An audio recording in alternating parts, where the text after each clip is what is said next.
গতকালকে নোয়াখালীতে ভোটের ব্যালট পেপার পাওয়া গেছে। অর্থাৎ জামায়াতের লোকেরা নির্বাচন এখনো ১ সপ্তাহ বাকি। ব্যালট পেপার ছাপাচ্ছে। এটা তারা করবে।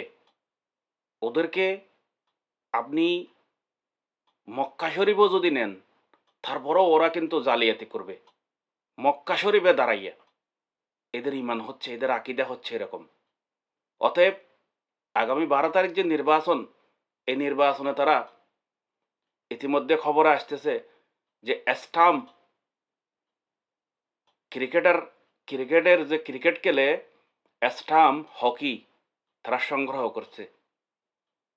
অতএব আমি বিএনপির নেতাকর্মী এবং প্রশাসনকে বলবো, আপনাদেরকে এই নির্বাচনটা যদি ভালো উপহার দিতে চান, তাহলে এই জঙ্গি গুপ্ত বাহিনীকে আপনাদের সামলাতে হবে। না হলে কিন্তু এই নির্বাচন বিতর্কিত হবে এবং এই নির্বাচন গ্রহণযোগ্য হবে না। অতএব বিএনপির নেতাকর্মীদেরকে বলবো, বট গাছের মতো দাঁড়ায় থাকতে হবে আপনাদের। সেই পরিকল্পনা আপনারা নিয়ে রাখেন।